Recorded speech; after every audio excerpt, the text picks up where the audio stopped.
আজকে আমার কেন জানি না অনেক দিনের পর মনে হলো যে এই সিজনটাতে আমি শাড়ি পরেই কাজে যাব।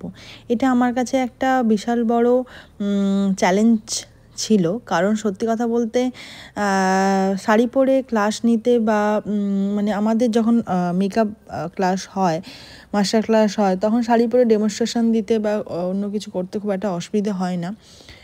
বা স্টুডিওতেও যখন ব্রাইড করি তখন যদি আমাকে শাড়ি পরে করতে বলা হয় তাতেও আমার খুব একটা অসুবিধা হবে না, কিন্তু লোকেশনে গিয়ে আবার ম্যাক্সিমাম সময় ধরো 2টো করে স্লট নিচ্ছি আমি এখন।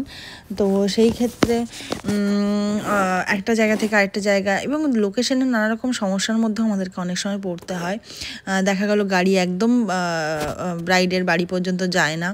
তো সেই ক্ষেত্রে আমার এটা একটা চিন্তার ছিল যে আমি হয়তো শাড়ি পরে নাও সামলাতে পারি, কারণ আমি সবসময় শাড়ির সত্যি কথা বলতে আমি পরা হয় না, কিন্তু পরতে ভীষণ ভালোবাসি।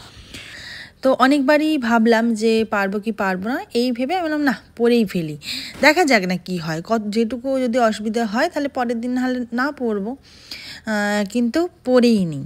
তো দেখো তো আজকে আমি পরে কাজটা সামলাতে পারলাম কিনা শেষ পর্যন্ত। তো এইভাবে দেখো ফার্স্ট ব্রাইডের কাছে পৌঁছে গিয়েছি, তখন অলরেডি সেকেন্ড ব্রাইডের ওখান থেকে ফোন আসে যে দিদি একটু আমাদের এখানটাতে তাড়াতাড়ি যদি চলে আসো তাহলে একটু সুবিধা হয়, আমাদের একটু টাইমটা এগিয়ে এসেছে। তখন আমি বললাম ঠিক আছে, আমি চেষ্টা করছি। তো ততক্ষণে এই ব্রাইডের অলরেডি আমার বেশ মেকআপ কমপ্লিট হয়ে গেছে, আমি ততক্ষণে ব্রাইডের মনের মতো করে সাজানো শুরু করে দিয়েছি। আর দিদির খুবই ইচ্ছে ছিল যে একদম সিম্পল মতো করে মানে ওনাকে সাজানো হবে। আর দিদিভাইয়ের দেখো বাড়িতে সাজানো চলাকালীন কি হচ্ছিল,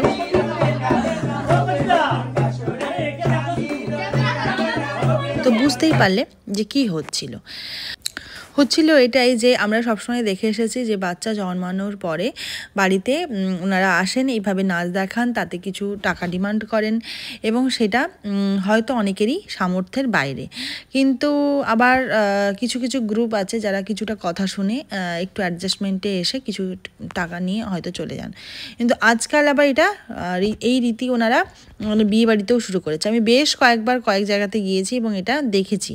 তো বাড়ির লোক ভীষণই চাপে পড়ে যান, আর এনাদের ডিমান্ড এতটাই বেশি হয় যে সেটা অনেক সময় অনেকের বাড়িতেই অসুবিধার মতো করে একটা ব্যাপার হয় যে হ্যাঁ খুশি হয়ে আমি একটা দিলাম আর ওনারাও খুব খুশি হয়ে ওটা নিলেন চলে গেলেন, এমন ব্যাপারটা নয়। যথেষ্ট ওনারা খুবই জোরজার করেন জিনিসটা, মানে যে ডিমান্ড থাকে সেই টাকাটা নেওয়ার জন্য। তো এটা তখন একটু খারাপ জায়গায় চলে যায়। তো যাই হোক, সেদিনেও সেরকম সব চলছিল আর আমরা ভেতরে সাজাচ্ছিলাম। অনেকবারই ব্রাইডকে দেখানোর কথা ওরা বলে, কিন্তু যাই হোক সেটা হলে তো আমি খুবই সমস্যার মধ্যে পড়ে যেতাম, কারণ তাহলে আমার দেরি হতো। তো যাই হোক, বাড়ির লোক ওটা সামলে নিয়েছে বাইরে থেকে যে না, ব্রাইডকে দেখানো যাবে না, ব্রাইড এখন ব্যস্ত আছে। তো এই হলো দিদিভাইয়ের ফুল লুক। সব কিছু তোমাদের সাথে শেয়ার করতে মানে কথা বলতে বলতে আমার দেখো ফুল লুকটা হয়ে গেল।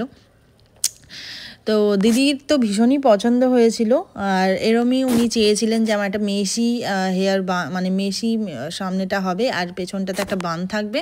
আর যে ফুল বলেছিলাম সেই ফুলটা অ্যারেঞ্জ করা যায়নি, তাই জারবেরা ছিল, জারবেরা দিয়েই পুরো হেয়ারের ডেকোরেশন হয়। আর ভীষণ খুশি ছিলেন ওনার টোনে, ওনার মতো করে যে কাজটা হয়েছিল সেটা দেখে। তো মুখ দেখেই বুঝতে পারছো। তো তারপরে আমি সেখান থেকে চলে গেলাম নেক্সট যে লোকেশন ছিল সেখানটাতে। তো শাড়ি পরেছি একটু মানে আর কি ঢং করে নিচ্ছি, তাই জন্য। তারপরে দেখো ব্রাইড বসেই গেছে, আর ব্রাইডকে একদম পরিষ্কার টরিষ্কার করে আমি কাজ শুরু করে ফেললাম, মানে মুখটা ক্লিন করে আমি কাজ শুরু করে ফেললাম, কারণ তারও একটা টাইম ছিল, যে টাইমের মধ্যে মানে টাইমটা যে টাইম দেওয়া ছিল তার থেকে একটু আগে চাইছিল ওরা যে যেন শেষ হয়ে গেলে ভালো হয়। তো সেই হিসেবে আমি একদম কাজ শুরু করে ফেললাম। আর ততক্ষণে কিন্তু অলরেডি আমি শাড়ি পরে একটা কাজ করে ফেলেছি, তাই মনে খুবই আনন্দ। কারণ লোকেশনে গিয়ে ওই যে বললাম একটা ভয় ছিল যে এটা কি পারবো কি পারবো না, কিন্তু সেটা দেখলাম কোনো অসুবিধা হলো না। আর হ্যাঁ, একটু তো কষ্ট হবে যখন তুমি ক্যাজুয়াল কিছু পরে যাবে, সেটাতে যত তুমি ফ্রিলি কাজ করতে পারবে, তখন শাড়ি পরে গেলে একটা তো অসুবিধা হবে, কিন্তু এটা যদি অভ্যেস হয়ে যায় তাহলে কিন্তু খুব একটা অসুবিধা হবে না। এবার জানি না গ্রীষ্মকালে কতটা অসুবিধা হবে, কারণ আমার তো মনে হয় ভালোই অসুবিধা হবে, কারণ প্রচণ্ড গরম পড়ে আমাদের এখানে। এখানে মানে সব জায়গাতেই গরম পড়ে। আর এই রকম আমরা যখন কাজ করি প্রত্যেক জায়গায় এসি পাবো এমনটা কিন্তু ব্যাপার নয়। আর এসি চললেও আমরা এক এক সময় প্রচণ্ড পরিমাণে ঘেমে যাই, কারণ এত তাড়াহুড়ো চলতে থাকে। তারপর শুধু ব্রাইড থাকে না, পার্টি মেকআপ কিছু থাকে, তো সব মানে এই হেয়ার করো রে, এই ওর বেশ করো রে, এই উঠে পড়ো, এই এরকম এই করতে করতে না অনেকটা আমার ক্যাজুয়াল ড্রেসে কিন্তু আমাদের সুবিধে। এবার গ্রীষ্মকালে তো বুঝতেই পারছো সেটা খুবই অসুবিধের। আর সে না হয় সময় এলেই বোঝা যাবে, সময় হোক তখনই বুঝতে পারবো ওই সময়ও শাড়ি পরে কাজ করা যাবে কি যাবে না। আর এখন আপাতত শাড়িটা পরে একটু মনের আনন্দে মানে কাজগুলো করি। আর তোমাদেরও কেমন লাগছে সেটা অবশ্যই জানিও। আর বেশ মেকআপটা ব্রাইডকে মানে টোটাল ব্যাপারটা দেখো কাছ থেকে, তোমাদের খুব ক্লোজ করেই ওর মানে সব কিছু দেখানো হচ্ছে। তো দেখো কতটা ভালো লাগছে ওকে দেখতে, আর কি মিষ্টি লাগছে ও হাসতে, তাই না? তো এরপর শুনে নাও কি বলছি। আমারও মিষ্টি মিষ্টি লাগে, সত্যি বলছি, সত্যি রিসেপশনেও ভালো লাগে না গো। আর একটা কথা, যে সারাদিন কত আছে তার উপরে বিশেষ নির্ভর করে। বলো কি লাগছে বলবে।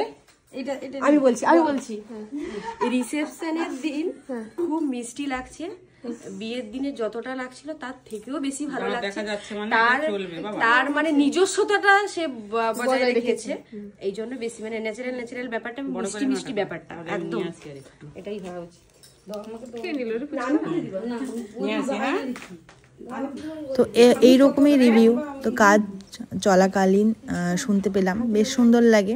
এবং এটা প্রায় সব জায়গাতেই হয়, কিন্তু এত আওয়াজ থাকে যে সবসময় হয়তো সেই কথাগুলো তোমাদেরকে শোনানো যায় না। তো এখানে শোনানো সম্ভব হলো তাই তোমাদেরকে শোনালাম। আর দেখো তার মাঝখানে শাশুড়িমা এসে কিন্তু পুচকা খাইয়ে দিয়ে চলে গেল। আর ব্রাইড এই সময় কি আর সেটা ছেড়ে দিতে পারে, তো সেটা খাওয়ানোও হলো।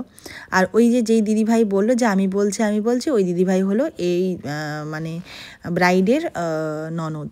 তো ভালো লাগলো বেশ শুনে কথাগুলো। এই হচ্ছে ব্যাপার। আরেকটা জিনিস তোমাদের সাথে শেয়ার করা আছে, তোমরা কে কে লক্ষ্য করেছো বলো তো, যে আমি এতদিন যে কাজের ভিডিও দিই সেটা দেখে এটুকু তো বুঝতে পেরে গেছো যে আমি সবসময় কিন্তু বসেই কাজ করি বেশ মেকআপটা। কারণ আমার একটু ব্যাক পেনের সমস্যা আছে, সেটা ছিল বরাবরই, কিন্তু ছেলে হওয়ার পর থেকে মানে ওই ব্যাপারটা আরও বেড়ে গেছে। তো আমি তাই ব্রাইডের বাড়িতে গেলেই আগে বেশ মেকআপটা বসেই আগে সেরে নিই। তো অনেক স্টুডেন্টরাও আমার এইটা দেখে বলে যে হ্যাঁ এটা সুবিধে হয়, তারাও ট্রাই করেছে, খুবই ভালো লাগে। তো তোমরাও কে করো একটু আমার সাথে শেয়ার করবে তো, বসে কারা কাজ করো। আর দেখো অনেক দিনের পর আমি যখন ডিএলএড করতাম যে কলেজ থেকে, সেই কলেজেরই একই ব্যাচমেট আমরা, দেখা হয়ে গেছে, খুব ভালো লাগলো। তাই জন্য ওর সাথে দেখা হয়ে, আর ওর মেয়েটা কত বড় হয়ে গেছে, তাই অনেক দিনের পর দেখা হয়ে খুব ভালো লাগলো। আর তোমাদের কেমন লাগলো অবশ্যই জানিও কমেন্ট করে, আর সাবস্ক্রাইব করতে ভুলবে